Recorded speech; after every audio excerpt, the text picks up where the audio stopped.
Hi. So I know a lot of you are probably here watching this from my Instagram. So hi if you are. I wanted to make this video a longer one and upload it to YouTube just because it's a lot deeper of a subject. Today I'm going to talk about the abusive relationship that I was in when I was 16 with a 19-year-old. This is something a lot of you guys actually wanted me to make. It's something that not a lot of people feel comfortable talking openly about. It's not something I would have felt comfortable talking openly about for a long time. It's been 2 years. I do have PTSD from this relationship, but it gets better by the day. So I'm in a place now where I feel like I can share my story, and I really want to because I know a lot of people have gone through the same thing, and it's hard to find someone to relate to, just because there are so few people who talk about it. I know for me, like, if I hear even something that's even like slightly close to what I've gone through, I'm like, oh my god, like, you get it, you've been through it. So I really wanted to make this video so that anybody who has been through it can know that they're not alone, and so that anybody who might be headed towards that kind of thing can stay away from it. I'll talk a lot about the signs that I should have seen that I didn't, times that I should have gotten out.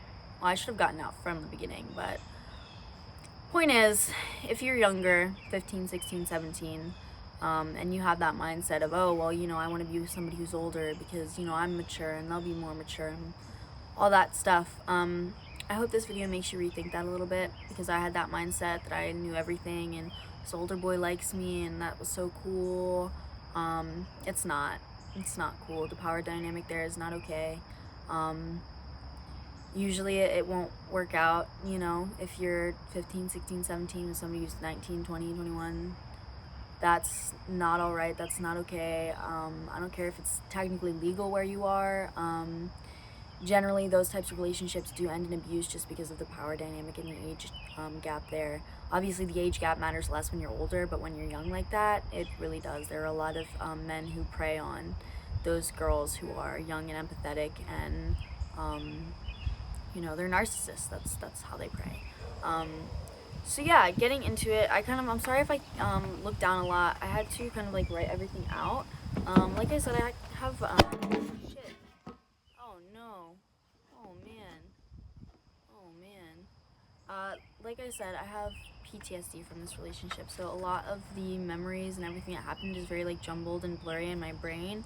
I can't really keep everything straight in my head. I blocked a lot of it out. So I really had to like go back and look through photos and voicemails and all kinds of stuff to get this timeline right for you guys.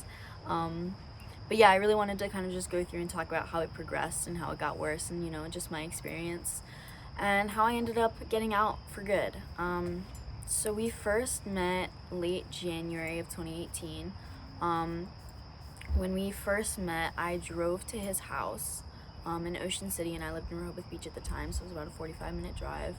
And I had never gone to, especially not from Tinder, gone to a guy's house for like a first date or anything like that before. So we had sex, and I thought that it was okay, and that was like normal and fine. I was like, oh, he's like 19, he's into me like that, like that's awesome, like that's so cool. I thought it was so cool. He had his own apartment, and I was like, wow, like this is awesome. So I was very much kind of like enthralled immediately. And then in early February, I began losing all my friends, partially through outside factors, but a lot of it was because I was with this guy that they did not like.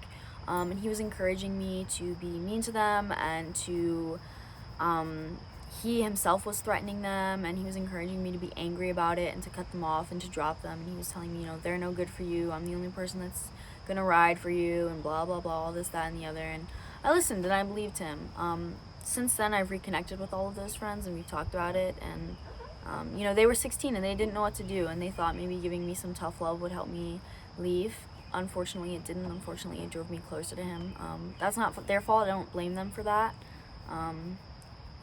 But I would recommend, if you are a friend seeing somebody else in a relationship like that, don't leave. Because that just gives them even more reason to run to the person who is abusing them. At this point, he hadn't started like seriously abusing me yet. I would say throughout our entire relationship, he was sexually abusing me. I won't go into a lot of detail on that. Like I said, I want younger people to be able to watch this video so they know what to look out for. But it was almost like every time we did have sex that he wanted to hurt me in some way, not consensually. There were lots of times that I said, like, stop, like, that hurts, I don't want it. And he would continue anyway and tell me, it's okay, like, it's fine, like, and I believed him. I wasn't super experienced sexually, so I didn't know, and he told me that it was okay, so I believed him, and eventually I kind of just stopped fighting him on that. So yeah, early February, I started losing all my friends. In mid-February, my stepmom died, which doesn't directly correlate to the abuse, but the fact that she had died and I didn't have any friends and nobody really was there for me except for him, again, really pushed me towards him even more. She was the only support I had in relation to my father, who is an on and off drug addict. So losing her was like losing a really big part of my life. Early March was when the big things started happening. In early March, he killed a family friend's dog that he was supposed to be watching. He lied to the family friend and said that it died naturally, but he told me the truth of what happened, and he told his mom too.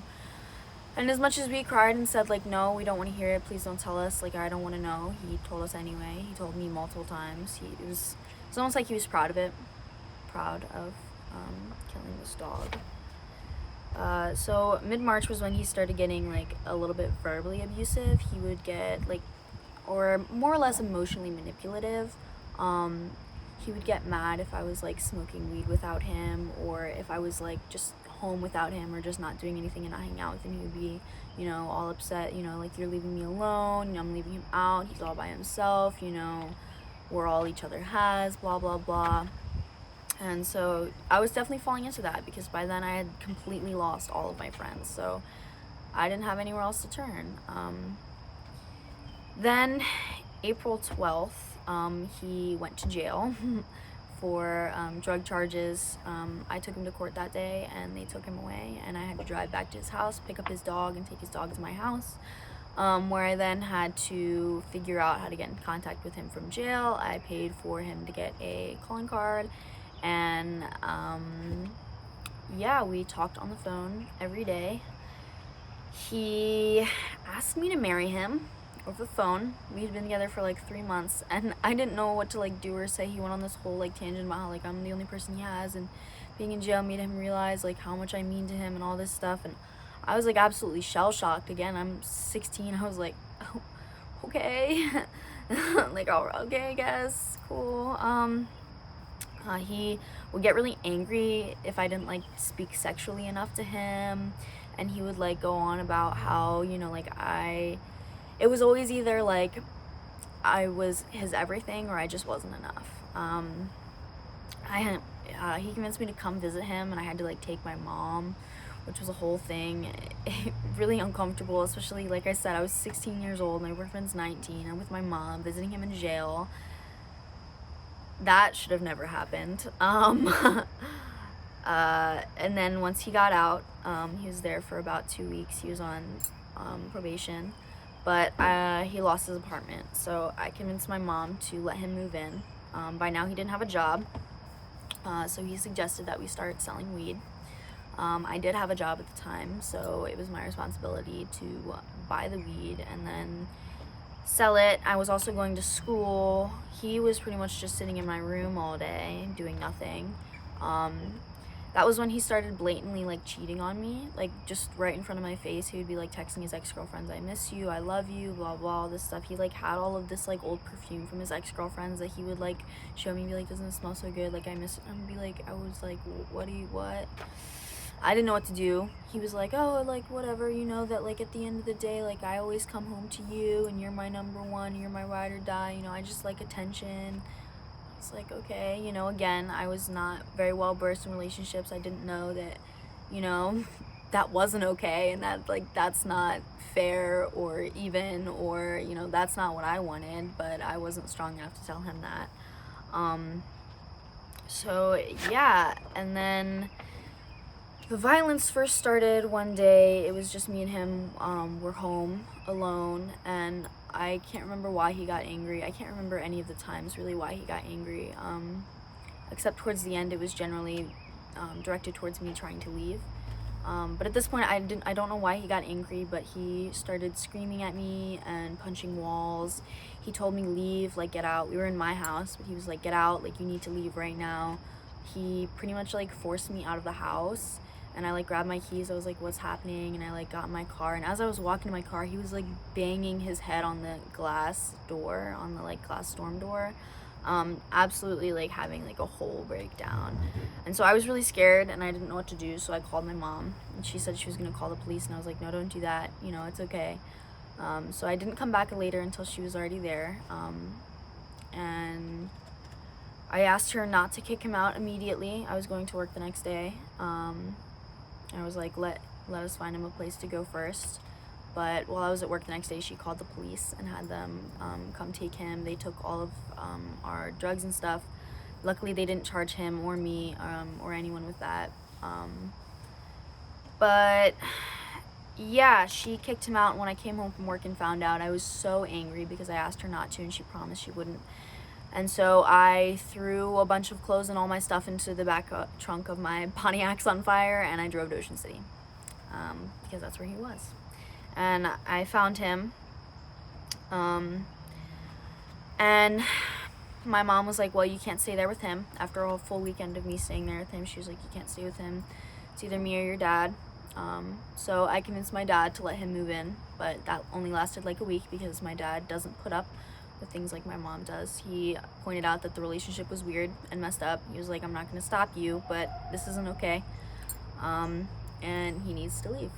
And so he left. And I was kind of stuck just following my dad's rules and living with this house from like late May to early June. While I was in school, I would go visit Avery as much as I could, but my dad wouldn't let me very much, which was a good thing. And then May, like really late May or really early June, I saw my mom and I stole my grandma's credit card that my mom had. I spent a lot of money at a lot of different places on it. I spent some money on like my boyfriend at the time on it, and by this time I was allowed to spend a little bit more time with Avery. So I was actually with him when on June 7th I got a call from my mom saying, you know, we know what you did, you stole the car, like your dad's coming to pick you up right now. And yeah, so the next day my dad came to pick me up from Ocean City and took my car, so I wasn't allowed to use my car anymore for the time being. And then Avery I wasn't allowed to see for a bit at all. I would have to sneak to go see him, or he would have to sneak to me to see me. The whole time he's feeding me all this, oh well, you know, your mom's the worst, your mom hates you, your dad sucks, they just, you know, they're just holding you back. And I really did believe him, especially because at the time my mom was not speaking to me. By stealing that card and by kind of choosing Avery over her and my grandma, that's how she saw it. She completely cut me off. She didn't speak to me for about 2 months. If I needed to speak to her, I would have to have my dad call her and speak to her like that, because she would not answer my phone calls even. So I had completely destroyed my relationship with her, and Avery was kind of just encouraging me to keep that relationship away. For his own benefit, of course. He didn't really actually care whether or not my mom cared about me, but yeah, so there was a brief period where I wasn't seeing, where I was like really under lock. I wasn't seeing him as much because of the actions that I had taken. And then in late June, my dad disappeared for 3 days. He had relapsed, so once he was gone for a full day with his dog there, I knew that something was wrong. My brother called me because he was supposed to be with my brother. He was like, I don't know where dad is he with you? And I said no. And that's when I left my dad's house, and I took his dog and I stayed with Avery until my dad got back home. I went back to my dad's house and he was inside, his eyes all red, and I was like, I'm leaving. And I put all my stuff right back into the trunk of my Pontiac. He was like, yep, that makes sense. He didn't try to stop me. He told me to grab the very moist $20 bill that was sitting in his cup holder for gas. That was like his contribution doing this. That was his like my bad for disappearing to go do meth for 3 days. Here's $20, moist to $20. So yeah, I didn't tell my mom. All I did was drive to Ocean City to be with Avery, and that was that. So for pretty much all of late June and July, I was living with him in Ocean City. I was living with him and his mom and his stepfather, and this other woman, the family friend whose dog he killed, named Stacy. They all three were heroin addicts. So that was just really not a good environment for me to be in. Avery's mom had previously supplied me with things like Oxycontin, Percocets. She was continuing to do the same. I never did any heroin or anything like that, but there's definitely a period of time where I drowned out a lot of the pain that I was feeling in alcohol and drugs. Especially during this time. This is when the abuse definitely went into full swing. I wasn't talking to either of my parents. Now at this point, the only person that I had a relationship with in my life was Avery, because, you know, he told me, oh, screw your dad, oh, screw your mom, you know. So neither of my parents even really knew where I was at. I think both of them thought that I was with the other, but I wasn't. This was when the sexual abuse got worse. For sure. I was working all day, an hour away, and I would come home and I really wouldn't want to, but he always would, and he would take what he wanted regardless of what I wanted. He was continuing to blatantly cheat on me. At this point, he was bringing girls over to blatantly cheat on me. He would not let me leave the house unless it was for work, so he wouldn't let me take my car anywhere alone except for work. He would let me walk to the gym. That was pretty much the only excuse I had to leave, was like, hey, can I go to the gym? Because I knew that he wouldn't want to come with me. If I asked to go to the beach, he would want to come with, but he never wanted to go to the gym. So I'd be like, hey, can I walk down to the gym? And I would walk to one of the hotels and I would sneak into their gym and just work out for as long as I possibly could to stay away from him. If I tried to leave other than that, there were a couple times where it was late and we were fighting or he was upset or whatever, and I would try to leave, and that's when he would get really, really physical. Other than that, there was only one time he got physical with me outside of me just trying to like leave. He threw a metal spatula at my head and hit me like right here, and I was like bleeding. I had a big bump. That was just because I told him that he was like cooking something wrong. But yeah, every other time that he got really physical with me, I would be trying to go for the door and he would stop me and start screaming. There was one time he threw a lamp at me. His mom, since, you know, there were other people in the house, his mom would come downstairs and be like, you know, Avery, you need to stop. Like, if she wants to leave, she can leave. And at that point, he would start hitting on her, and he would, you know, scream at her. And, you know, there were a couple times she ended up on the floor with me. So yeah, in early August was when I finally got a call from my mom being like, where are you? Because she figured out that my dad relapsed and that I wasn't there, and they figured out that I had been living with this guy for a month and a half or so. So yeah, they were like, you can't stay there, and I was like, good, I don't want to. My mom finally invited me back to her house, so that's where I was staying. My brother offered to let me move to Maryland with him, and at the time I was considering it, but I wasn't sure. Around mid-August, I was still seeing Avery. I was driving to see him often, but at one point in mid-August, I invited him over to my mom's house, and he came over there. No one else was home, and I forget why he got angry. I blocked most of this out. I forget why he got angry, but he started hitting me, and something in the pit of my stomach just dropped, and something told me, like, you need to run, he's going to kill you. And so I made a break for the door,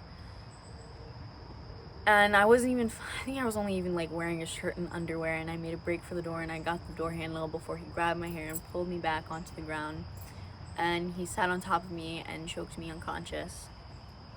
and I thought that I was going to die. And then when I came to, he was still sitting on top of me crying, and he was like, I thought that you were gonna tell someone, I thought you were gonna send me back to jail, I thought you were gonna leave. And so now I was like laying on the ground crying because I didn't know what to do, and he's sitting on top of me crying. That was the worst experience I've ever had in my life, and something that I haven't told more than a few people. So yeah, like I said, my brother had offered to have me move in with him, and after that I agreed. I hadn't told Avery for a while, just because I was afraid of the fight that it was cause. But by the end of August, I kind of had to tell him, because once September came, I was going to move over here so that I could finish high school. Because had I stayed in Delaware, I probably wouldn't have finished high school. I was already setting up to get my GED because I didn't want to go back to high school with all my friends, or old friends. So when I did tell him that I was moving, he freaked out. He faked his own death. He offered his mom drugs to call me while I was at work and tell me that he had killed himself. So I had this whole mental breakdown at work. It was a whole thing. I had to like call my boss and have my mom come pick me up. And he let me think that I was dead for about a week before he called me in the middle of the night. I was like, oh my God, that was really scary. And I didn't know what to do. I didn't tell anyone for a while that he was still alive. He told me not to tell my family, and I listened. I was afraid of looking stupid, of looking dumb for believing it. And I was afraid of my family like taking action against him. But yeah, then after that like week where he told me, you know, I'm alive, I was still working for a couple days, and those couple days that I was working, he would like show up, and I'm a lifeguard, so he would show up and just like kind of like stalk around the pool and just like be in the distance, and I could see him like just in my like line of sight, which was really, really, really scary. So September 4th was when I officially moved over here. But we continued to talk on the phone for a while. I don't know why, and like I said, I blocked a lot of it out. I know that I was talking to other guys at the time, other people at the time, but, you know, I was still texting him and stuff. September 30th, after talking to him on the phone, like I said, for this whole period of time, he was trying to tell me he wanted to get better, and he was doing all of these guilt trip stuff on me, so I agreed to drive back down to Ocean City and take him to rehab. I took him to a mental health facility. That's when he got diagnosed borderline personality disorder. But then from October through December, we continued to talk on the phone. Again, he kept feeding me all this, I'm getting better, you know, I'm getting treatment, I'm getting a job, all of this stuff. None of that was true. So yeah, we continued to talk until pretty much I reached my breaking point. He was continuing to gaslight me. He was trying to convince me we were in a relationship while he was, you know, sending me pictures of other naked girls and all this stuff. It was just really toxic and wrong. Sometime in November, he convinced me to drive him from Baltimore to Ocean City, because at some point in October, he moved back to Baltimore with his aunt, just so that he could be closer to me, because Baltimore is about 30 minutes from me, which was also really scary. He had me like turn on my location on Snap Map and then screenshotted my house so that he knew my address and where I lived. He had hacked into my social media, all of my social media accounts multiple times, blocked people, and like spoke to people as if he was me. He had stolen $200 from me for Fortnite skins, like directly out of my bank account. And I was just kind of still just like letting all of this go on. Till, like I said, sometime in November, I drove him from Baltimore to Ocean City to his friend's house. When we got there, he raped me in the back of the car. And I thought that I was going to die again. So that was when I was like, okay, this needs to end. But I felt like I couldn't cut him off. I don't know if you can hear it, but it started raining, but I'm under a thing, so it's fine. And then finally, in early January, I reached my 100% complete breaking point. He was continuing to give my phone number to mental health facilities so that they would call me asking for him, so that they had to go through me to get to him, because that was his like best way of keeping me like attached, because I was like drifting farther and farther away. I didn't want to be a part of this anymore, and he knew that, and he was doing everything he could to keep me. So like I said, early January, I finally blocked him everywhere, every social media account, and that's when he started emailing me. I won't read you guys the emails because they're on my phone. I'm filming this on my phone, but here's just some examples of things that he said, which are good examples, I think, generally of just gaslighting. If you hear some of these from someone, run. So yeah, he said, have fun with somebody who will never care about you on the same level as me. Anyone would be blessed to have me. You're lost. Goodbye. Thank you for reminding me nobody is real or worth my time. You really had me played. I just wanted my best friend in my life. Sorry.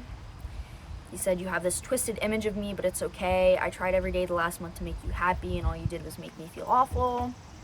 So pretty much tried to convince me that I was the one who was like hurting him.